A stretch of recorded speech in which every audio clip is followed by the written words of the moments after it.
What is up, guys? Hyperbits here, and today I want to talk to you about 4 ways to make ARPs inside of electronic music. And specifically, I want to talk to you about ARPs in general because they are such a fundamental aspect of music production. Just like a kick drum, it's fundamentally important to creating groove, energy, tension, and just make music that has a lot of interest and energy. And before we jump into all of that, if you want to learn more about anything inside of music production, check out the Hyperbits Masterclass, where we help producers like you conquer advanced music production. That said, let's jump into it.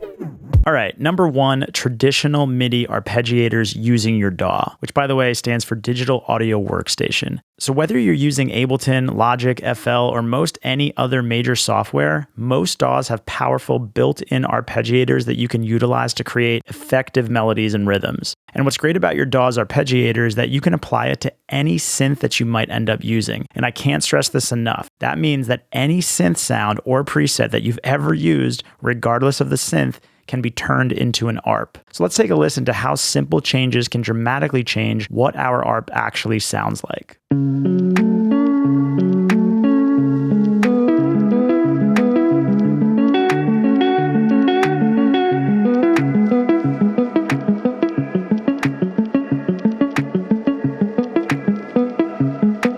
Number 2, using the arpeggiators inside of synths. Now, most synths have built-in ARP functionality, which can be really helpful in understanding the intricacies of whatever synth you're using. We're going to talk about Serum because it's the world's most popular and powerful synth, but also because by combining a stepper LFO to change pitch and a perform LFO to create individual ARP hits, you can pretty much do everything right inside of Serum. Take a listen to how easy it is to change an ARP pattern and get really creative results by just manipulating an ARP preset inside of Serum.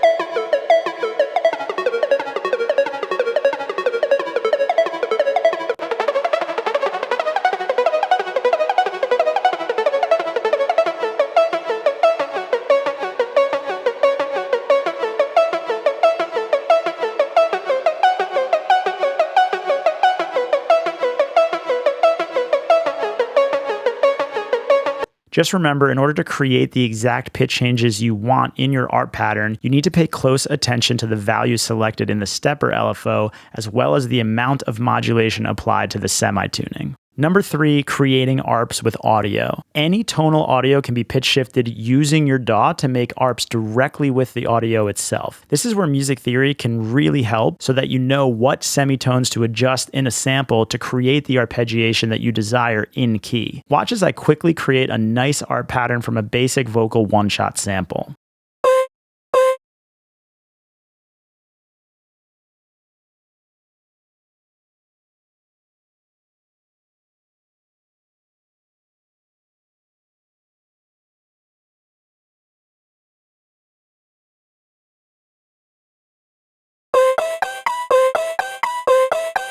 And fun tip, if you add lots of reverb and filter a sound like this, you can create really interesting anthemic background ear candy for a lead melody or liven up a stale chord progression.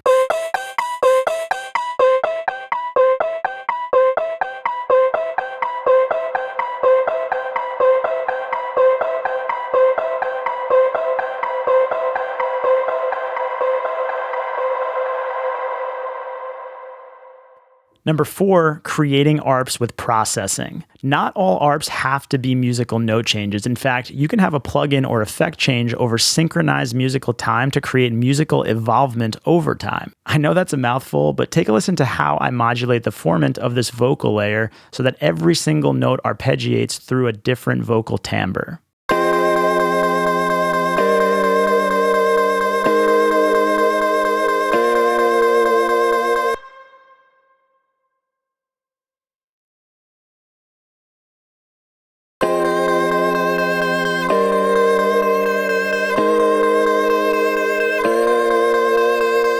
I've also automated the reverb to change each time, as well as arpeggiating through different dry-wet values over time.